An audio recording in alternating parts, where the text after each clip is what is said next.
I'm joined now by Eric Rudich. He is a jury consultant and, not coincidentally, a social psychologist. It's good to have you here, Eric. Thanks so much for being here. So, Thank you. What are they looking for? What are they looking for in these peremptory challenges and peremptory strikes? So, they're certainly evaluating the juror questionnaires and jurors' responses to those questions and their responses during voir dire, as well as they're doing in-depth background checks on each prospective jurors.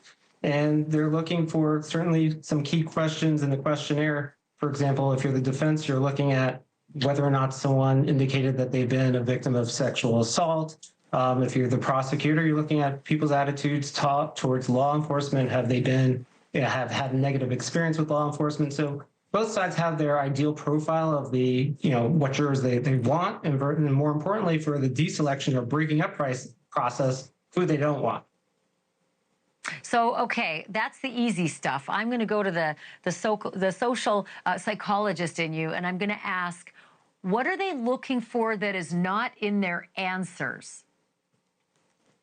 So it's not what you say or write in your questionnaires, but it's often how you say it. So you just had a body language expert on. So someone could say that they've been a victim of sexual assault, and on paper, that may look the same for, depending on, the context.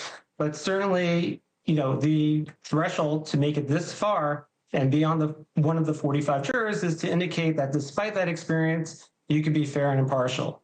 So it's how you say it. Do you say, some jurors, like you noted, really want to be on this jury. So are they saying, well, I think I could be fair and impartial? Or do they say it with some more certainty? So you're certainly not only looking at what they said, but, how they said it as well. So there's the kind of juror I'm always looking for called a stealth juror. That's somebody who really wants on the panel because they have an agenda. Either they hate the guy or they love the guy. How do you spot a stealth juror who wants to be there for all the wrong reasons? So you certainly want to look at whether their responses on the questionnaire match their in-court behavior and also their social media presence. So if there's someone who is very tight-lipped, giving very short answers, you kind of have to ask why. Certainly if they seem to be very opinionated elsewhere. So you're really looking at their in-court behavior during their court questioning or voir dire to see if there are indicators that they want to be on the questionnaire or want to be on the panel.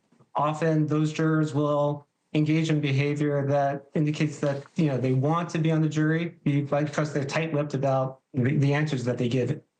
Often they'll give short answers because they know if they say too much, then they'll be questioned even more. So there are certain ways that they're not foolproof, but you're certainly looking for key little indicators to determine, does someone really want to be on this jury? And if so, why?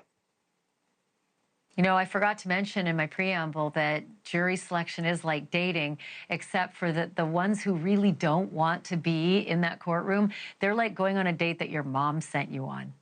Eric Rudich, thanks so much for being here. Thank you for watching. Subscribe below and download our NewsNation app right now on your phone, and you will get fact-based, unbiased news for all Americans.